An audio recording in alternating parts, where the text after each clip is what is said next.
and welcome back to another episode of But Wait, There's More. This is episode 20, for those of you who are counting. Yeah, apparently we did. Anyway, continuing on. So, a few weeks ago, in our last update, the group went through some pretty nasty portals, had to fight a demi-lich. Critters. Mind flayers. Critters. Critters. Really nasty critters. And now they are on the 7th day, and they are finally ready to face the dragon. We think.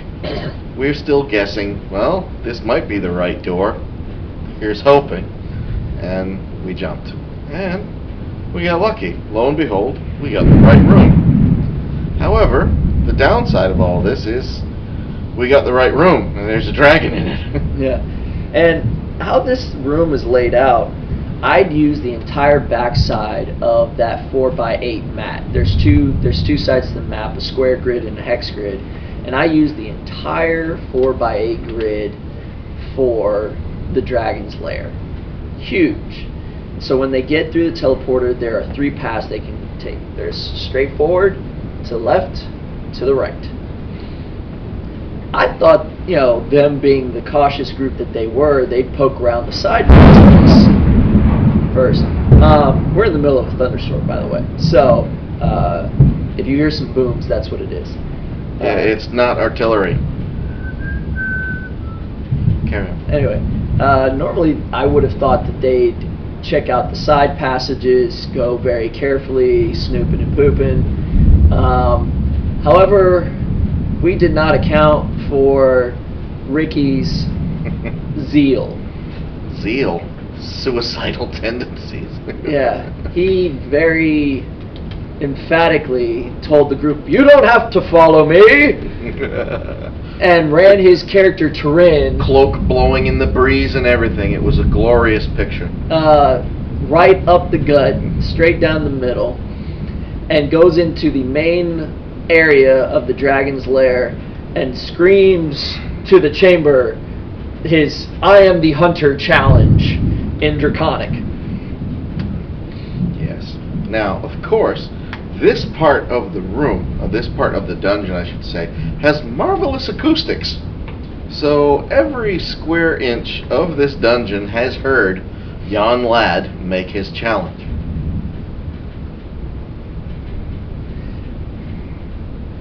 Well, and the group was like, "Oh no, we've got to follow him." And so they do. They follow him, and they end up kind of strung out behind him. And it's a couple of turns that they like keep rushing forward and trying to catch up. And they're in the room, and nothing's going on. They see some lava, some stalagmites, a chasm, a lot of steam and sulfur. It's very dragon-esque. He was comfortable here for all that it was a prison cell, especially with the enormous pile of gold coin and such yonder At the back of the chamber. And we're all beginning to wonder, could this place be that deep where we can see a 4x8 section of the map? Has Hans made of the map even bigger, where this guy might be in the back half? Who knows? All we know then is that we were in real deep trouble because the element of surprise was sorely lacking. It's taken away precipitously. And as they are trying to gather themselves and figure out what to do, a very stately red-headed gentleman comes walking in from a side passage, cocks his head, and says, "Oh, I have guests. Marvelous." And turns into an ancient red dragon. I forgot the prop. I'm going to go get it. Yeah, hold on. We got the thing. So, painted it up special. Yep. And it's to scale. So when your average player character on the map is this big, at least my guy's this big, it's breath mint size. So, oh dear. So there's no chance to form a battle line. There's no chance to come up with, okay, if we get him this way, you go around that side. No, it's just get him. And we all know how that happened with the Ghostbusters. They yelled, get her, and bad things happen. Well, needless to say. And so now the group is in deep trouble because the dragon gets to do his flame breath on the entire group. They're just kind of out there ready to take it, and they get pretty crispy. Now, luckily for them, the flame breath is on a recharge of 5 and 6. Now, in 5th edition D&D, when something is on a recharge, every turn the DM rolls a 6-sided dice, and if it comes up 5 or 6, the critter can use whatever ability that's tied to. It can use that again. Luckily for them, Will Wheaton smiled down on me, and I couldn't roll for Dick. There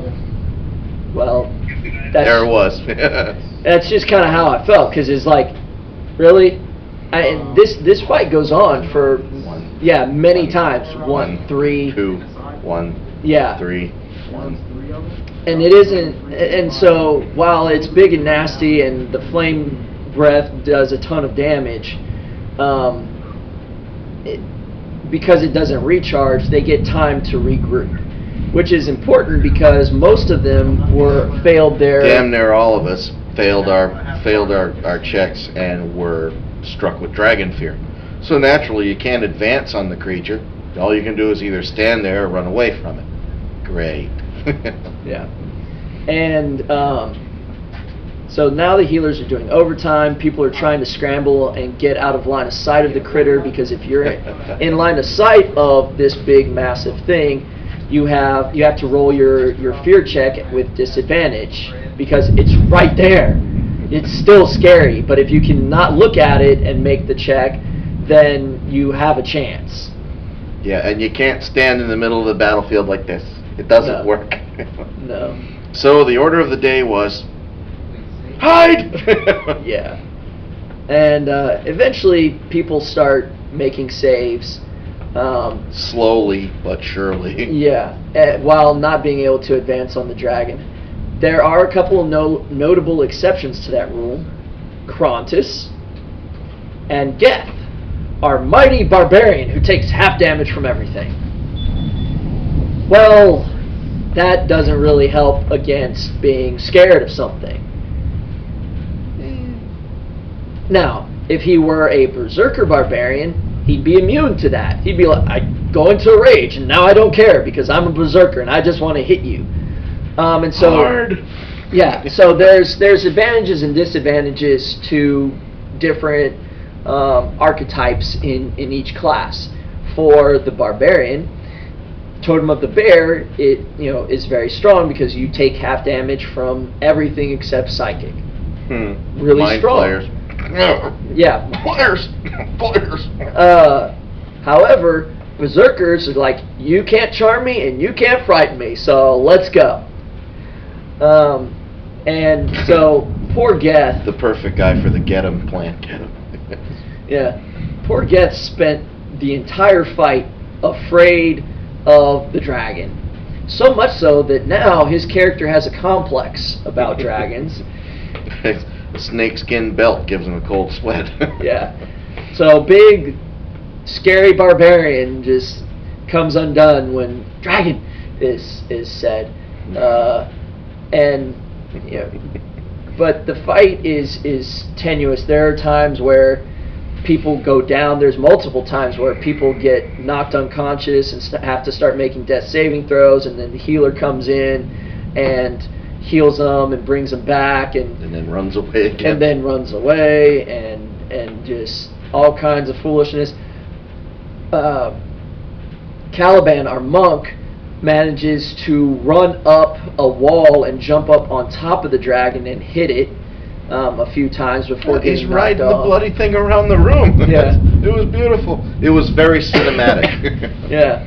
So he's actually fighting on top of the dragon, punching it in the back of the head, and trying not to get eaten in the process. And they just it was a very close run thing. The turn before they finished it off, I actually rolled a 5 on that recharge for the flame breath, and I roasted a whole bunch of people. Yeah. And knocked him out, and it was like, if we don't kill him now, it was the end. Yeah. It was the end. If we didn't get him the next 4 or 5 swings, that would have been it, and we would have ended up becoming part of the furniture. Yeah. However, the young dragon hunter who created this snafu redeemed himself. Being that he's a dragon hunter, he gets certain advantages, and he finally makes his save against being frightened, and so now he can hit it full force with his arrows, and he does so, and he's able to hit it once, solid hit it the second time, and wouldn't you know it, it was just enough. Now I didn't plan it this way. It just kind of came about that, and the thing was, is he was so depressed, he was so distraught over the fact that he thought he party wiped the group, that he's like, I don't even know if I should, try and go heal somebody. He's like, no, shoot him, shoot him, shoot him, and we're gonna beat you in the parking lot. And he shot him, and he killed him, and down comes this massive 2-ton plus dragon. If not more, this enormous monster. And looking back on the older versions of the game, they have done some things. I think they've tried to move some things to more cinematic looks, where they're not so ridiculous. But I mean, like an ancient dragon, they're enormous and frightening and powerful. And now here we are, this spit kit of insane people gonna go run in this room and pick a fight with one, and somehow we came out the other side of it and we hadn't actually lost anybody. Well, okay, that was a good day. There was 9 of you, and like I said, I rolled poorly. I try not to fluff rolls. I like this fight, I was out to get them. I was doing my level best to kill them. Well, you're fighting an ancient red. I can't make it too easy. However, when you're rolling 1s and 2s for your dragon, and you're just like, he's just rusty. Yeah, he'd been too long in that dungeon. Hasn't had enough of a fight in a long time. So, I didn't manage to kill anybody, sadly. Well, there were some player-sized dents in the wall, ceiling, and floor in a few places. Yeah. Scorch marks and whatnot. Yeah, or the usual burn mark on the wall. Yeah. So from there, they go to searching the cavern, which Krontis had actually started previous, because since he could never pass his fear check, he just started going the other way, further deeper into the lair. Now, he did actually have a plan to this. Well, it wasn't something where he wandered off to go, ooh, something sparkly over there. He had a plan. Now, dragons are insanely jealous of anybody fooling with their hoard of treasure. Well, his intent was to go to that end of the room and start throwing things that looked important into the lava to try and distract the dragon. I honestly think it probably would have worked. It's just the timing was just right, where just when he gets to the pile, well, this looks expensive, that's when Ricky picks the dragon off. It's like, well, so is there anything good over there? Well, and I didn't want to bust his bubble, but the problem with that plan is now he's on the other side of the lair, and the dragon can fly there very quickly in one turn, while everybody else has got to run there. And there's a big chasm splitting the middle of the room, so they have to run around the chasm. And Gev can't even run towards the dragon because he never once did pass that saving throw. And just thought of that. With that complex, he wouldn't even been able to run serpentine. Nope. No serpentine for him. And so what would have happened was Skarthraax would have chomped down on Krontis, devoured him, and then would have turned around and was like, okay, Where were we? let's continue. But as it stands, they go exploring the rest of the chamber, the side passages that Turin so blithely ignored. Yes, this was more of a minion hunt, because we figure, all right, if this thing is in here, what else did he have to keep the chandeliers and whatnot polished? So very on guard, very paranoid, checking every nook and cranny for stuff, anything with legs, something with fangs. And oddly, this was not the case. I mean, we found all the cute little hidey holes and hidden observation points throughout the place. So even if we had tiptoed in and about the place and he was sound asleep, sooner or later he would have figured out we were there. Now, while all this is going on, Turin, as he is wont to do, is butchering and skinning this red dragon. He's an absolute mess. He rolled really high. He got a big chunk of this dragon hide, which is important because I believe that we mentioned he's trying to make a multicolored dragon scale male suit of armor, like all 5 colors. And so he's getting his hide for his armor, and he's caping that sucker out. And do you want to tell him about the whole dragon steak incident? Well, yes. Some of the older players recall that in certain of the old lore and some of the older books, they describe how certain creatures of the realms taste when cooked. Now, granted, dragons are sentient and usually incredibly hard to get a steak off of, so it's not something you run across in the Shoney's menu. You know, it's not something you're going to find down at McDonald's. But in this particular case, it's like after that, after being roasted and bitten and pooped on by this monster, I don't want a piece of this. And in the lore, they say that dragon steak, especially red dragon, is incredibly spicy. I really don't recall any. None of the other ones really stuck with me, other than that the black dragon meat has a foul taste to it. But anyway, so well, he's not using that tail anymore, so out come the carving knives. And you know, we got lava, we got iron plate, we got all kind of stuff lying around. We're gonna cook it. We didn't cook the whole critter. It's just a nice porterhouse cut, just enough just to say we ate it. And we did. And honestly, it wasn't bad. But there were repercussions. There were repercussions. Which they'll encounter as they're trying to leave the dungeon after they've gathered up their loot. Now, they go to the Dragon's Hoard and they find all kinds of coin, just mounds of silver and gold and copper and platinum and whatnot. They also find a magic carpet, which helps them carry some of the loot. Not a huge magic carpet, a 4x6, decent size, can hold like one person or... And a princess.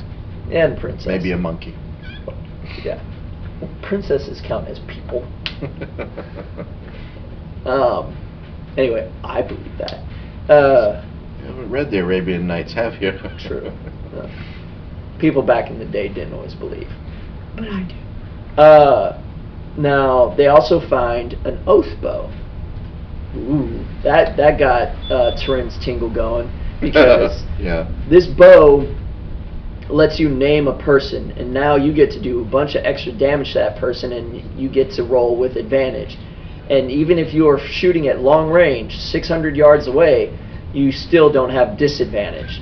So you're just master sniper. I can hit you from several football fields away, and make you have a bad day. You don't have to worry about counting 5-foot squares when you got to make the shot. Yeah, you're just like, that guy. Yeah. And then, which by the way is also the bow that the Grassy Knoll has. The Grassy Knoll has his own oath bow. And one thing we got to do one day is check the serial numbers, see if they're consecutive. In the meantime, we also find yes, the Bowl of the Winds. The thing we're finally after. And it's like sitting up there, piled in with everything else. That's nice. Now, granted, there were a whole mess of other bowls in the room. This was a separate area. They were set up more like a showing room. And it's like, where have we seen this before? Now, it's a thing, and it's like, now you have to pick the right bowl, because there is a table full of them. Some of them are very ornate, some of them are very plain, some of them are gold, silver, gem encrusted, da da da da da da da. So, who wants to go picking bowls? It's like, who feels lucky? Well, to not name any names, somebody said, this looks like the one. And with a bright flash and a bang, we discovered that that was not the right one. I believe it's somewhere in the table. It is set up to deploy a lightning spell, which shocks the crap out of everybody in the room. So I went out in the hallway to think about things for a minute, because that was really enlightening.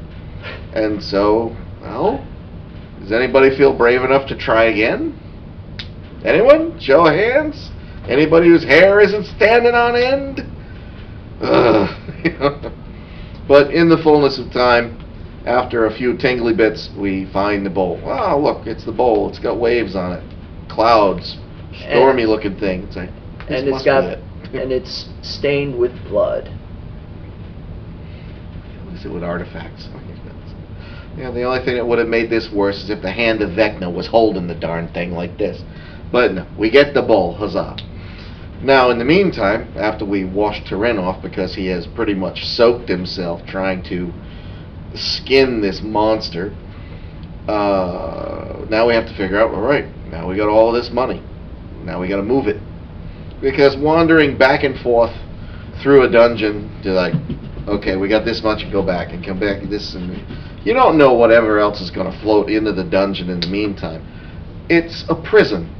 Now, whatever deity that somewhere is like, this one's been a sinner for a long time, let's stick him in there. Well, they're not going to send us a memo. We're going to be wandering around widely separated with armloads of stuff, and poof, poof, some damn thing with an attitude is going to pop in and eat our faces. So we figured we'd move everything in one go. So it's handy that we have a barbarian who is a Totem of the Bear barbarian, because he's very, very, very, very, very, very strong. It's very strong. I use all those varies because it's ridiculous how much he can carry. He can carry nearly a ton. That's just carry. Push, pull, he can do more. It's a quarter horse with a beard.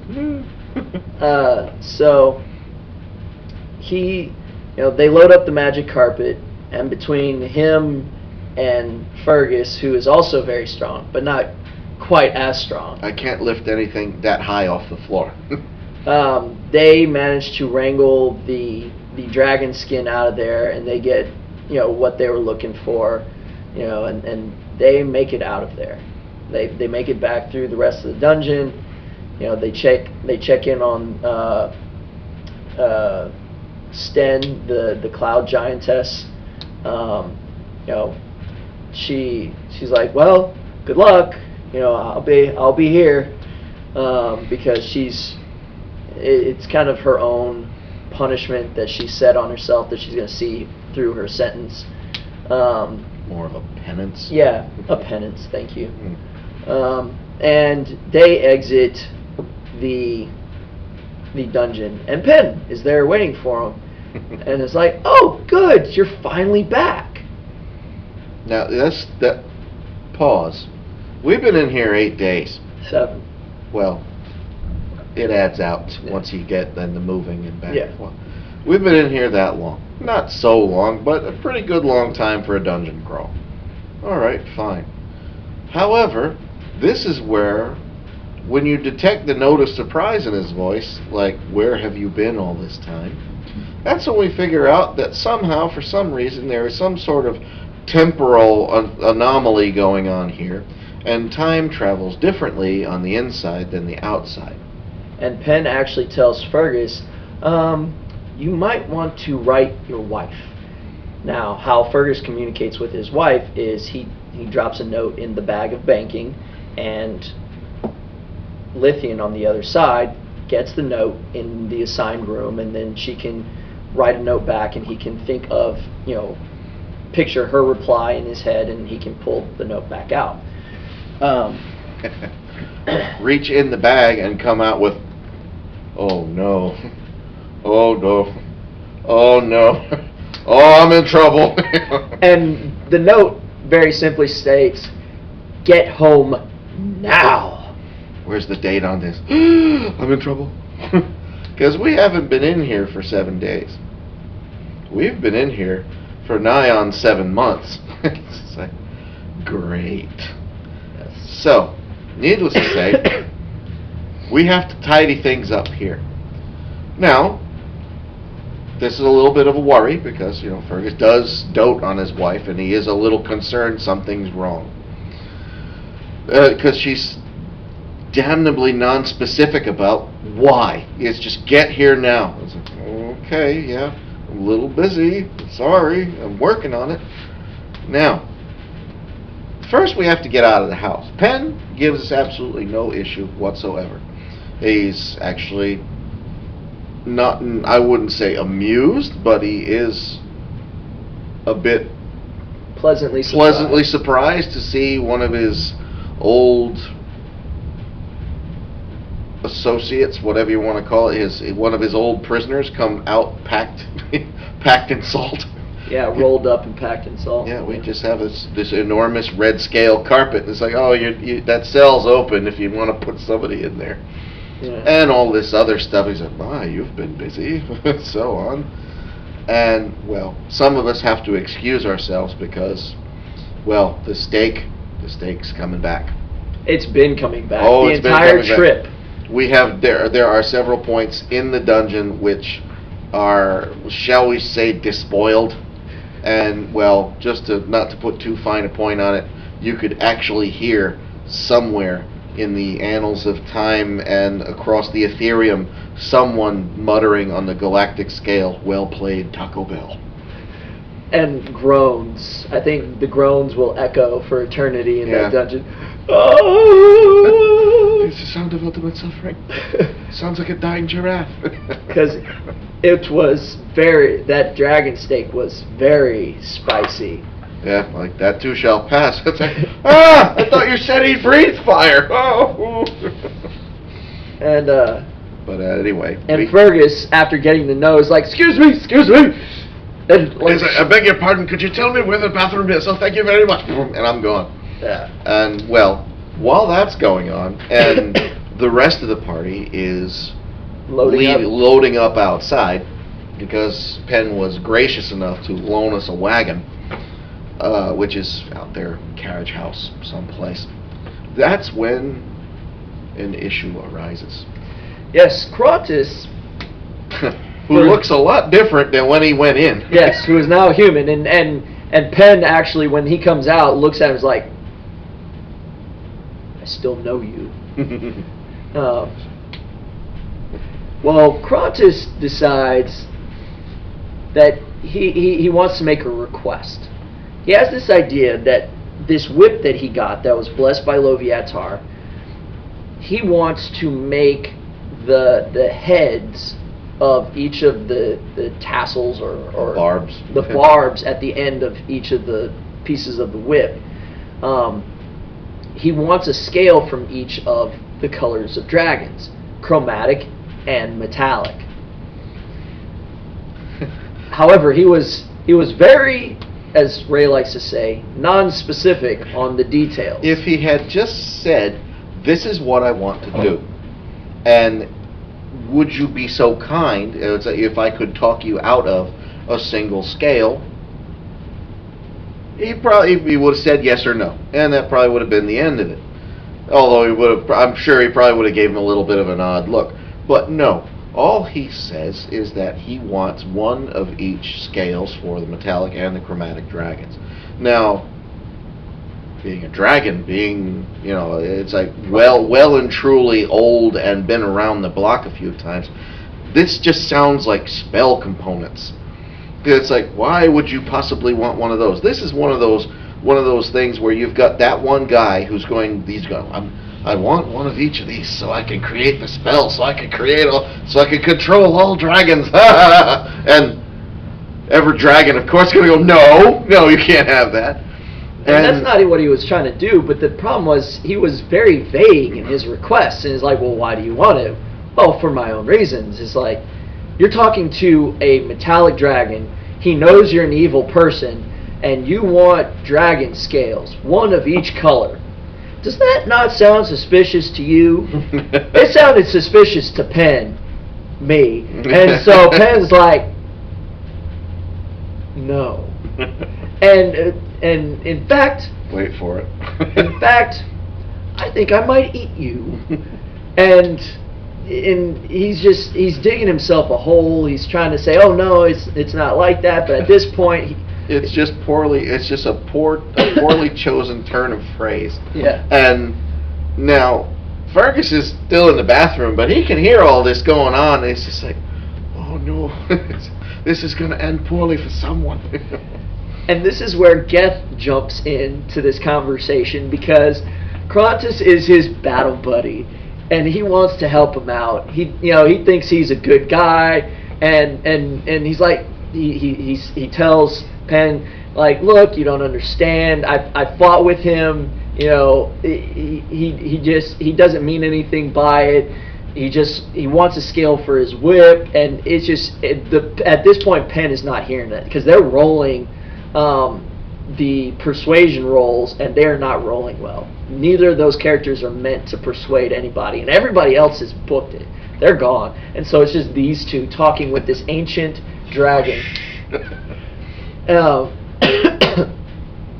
And I'm over here going, oh no, I'm gonna have to kill them because it's going from bad to worse to even worse, and it's just like at this point I'm about to say roll for initiative because we're about to start a fight, and Spencer says wait, and Geth takes off this 10,000 gold emerald off of his loincloth and goes, bigger than a rugby ball. Here, please, just take it and let us live. And at this point, Penn's like, ooh, sparkly.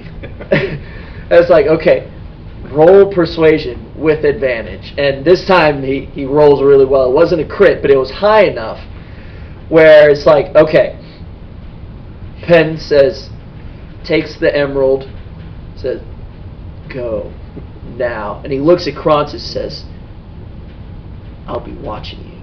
And if I hear of any metallics dying, I'll find you. And okay, they leave. It was a sad, sad day. And Spencer's over here red in the face right now, looking at me, frowning. Yes, he is actually in the room, and he is not happy. Although, it's like, to lighten the mood, after they left the room and the dragon is sitting there having a pensive moment between, I can't believe it. And then you see Fergus go, have yourself a nice day, walking out of the place, little roll a string of toilet paper hanging off the boot as he goes out of the place because, boy, it's like, I beg your pardon, I'm sorry about the bathroom. And I got the hell out of the building before anything else bad happened. Yeah. And so, now we're outside. Terrific. We've missed things. Things are going on. Things have happened. Progressed. And now, well, we had originally come in here with a plot, a plan, to gather various pirate captains together and create a big enough armada to take on the bad guy. Well, the worst guy, I guess you could say. And, well, things have kind of advanced without us. at this point, the Tinkmaster has completed the Double D dirigible, their airship that is also doubles as their advertisement for Boob Lube and Junk Gunk. In combat, the billboards actually fold up, so they don't actually drag. They don't hold that much wind as you go, because the last thing you want to do is get on board. lost. Apart from the captain, there are mages that are hired on that man a piece of artillery that is essentially a big glass rod with a felt ring, like a stone ring with felt on the inside. And what you do is you pull the ring back, and then you slide it back down the glass rod, and it charges a lightning bolt spell. And so they infuse a little bit of magic into it, and now you have turrets that fire lightning bolts. So you have some air-to-air defenses as you're, flying along. Flying along in this enormous, glorious artifact. Which we won't get too graphic into describing, but if you can imagine the thing that is advertising for you, you get where the Double D dirigible might be going. Yeah, it's great. Well, anyway, there is a lot going on. A lot is happening all at once. We're trying to catch up with everyone else because they're ready. People are already at sea. This is happening, and we have to try and run and catch up and try to. This was our idea. We got to go in there and help. And so they have to talk to a few people first because not everybody is shipped out yet for this thing, and they have a revised plan. Now that is an episode unto itself. So we'll finish this episode right here, and we'll get into the ramifications of people's choices and actions in the next episode. So thank you so much for watching. Thank you for your support. If you enjoyed the video, throw us a like, subscribe to the channel, share it with your friends. If you want to find out more about Silver Wolf Comics and Games, we'll have links to our social media at the end of the video and in the description below. And as always, but wait, there's more.